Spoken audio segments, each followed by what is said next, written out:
രാവിലെ ഞങ്ങൾ ബ്രേക്ക്ഫാസ്റ്റ് കഴിച്ചിട്ടുണ്ടായിരുന്നില്ല. അപ്പോൾ ബ്രേക്ക്ഫാസ്റ്റ് കഴിക്കാൻ വേണ്ടിയിട്ട് വന്നതാണിത്. Hotel garden. ഞാനിവിടുത്തെ വിശേഷങ്ങളൊക്കെ കാണിച്ചു തരാം. ഇവിടെ ഒരു ചെറിയ ഊഞ്ഞാലൊക്കെ ഉണ്ട്. കുട്ടികളൊക്കെ വന്നു കഴിഞ്ഞാൽ ഊഞ്ഞാലാടാനായിട്ടുള്ള ഊഞ്ഞാലൊക്കെ ഉണ്ട്. പിന്നെ ഇവിടെ ഒരു ചെറിയൊരു അവരവിടെ ഫുഡ് ഓർഡർ ചെയ്യാൻ പോയി കേട്ടോ. ഹോട്ടലിൻ്റെ അകത്തേക്ക് അവർ ഫുഡ് ഓർഡർ ചെയ്യാൻ പോയി. എനിക്ക് പൂരി മതി എന്ന് പറഞ്ഞിട്ടുണ്ടായിരുന്നു. എല്ലാവരും പൂരിയാൻ തോന്നണം. പിന്നെ ഇവിടെ നോക്കി, ഇവിടെ ഒരു വീടിനോട് ചേർന്ന് തന്നെ, ഈ ഹോട്ടലിനോട് ചേർന്ന് തന്നെ ഒരു ചെറിയൊരു കട. അവിടെ നമ്മളുടെ അവിടുത്തെ കുർക്കുറയൊക്കെ പോലത്തെ സാധനങ്ങളാണ്. പക്ഷെ പേര് എന്താണെന്നൊന്നും എനിക്കറിയില്ല.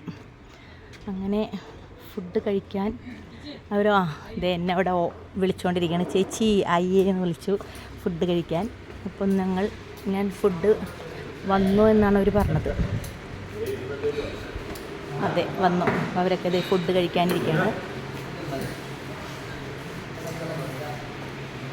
അവരൊക്കെ ഞങ്ങൾ പൂരി മസാല മുജിനൂർ 1 മുജിനൂർ 2 കാജു ലൈസ് ഹോട്ടൽ.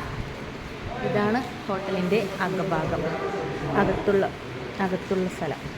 അവിടെ അവർ നിന്ന് ഫുഡ് ഉണ്ടാക്കുന്നുണ്ട്. ചപ്പാത്തി, പൊറോട്ട, ചപ്പാത്തി എന്നല്ല, ഇവിടെ പൂരി ഉണ്ട്. പിന്നെ എന്തൊക്കെയോ അവിടെ ഉണ്ടായിക്കൊണ്ടിരിക്കുന്നുണ്ട്. അപ്പോൾ ഓക്കെ, ബൈ ബൈ. ഞാൻ ഫുഡ് കഴിക്കട്ടെ. ബൈ.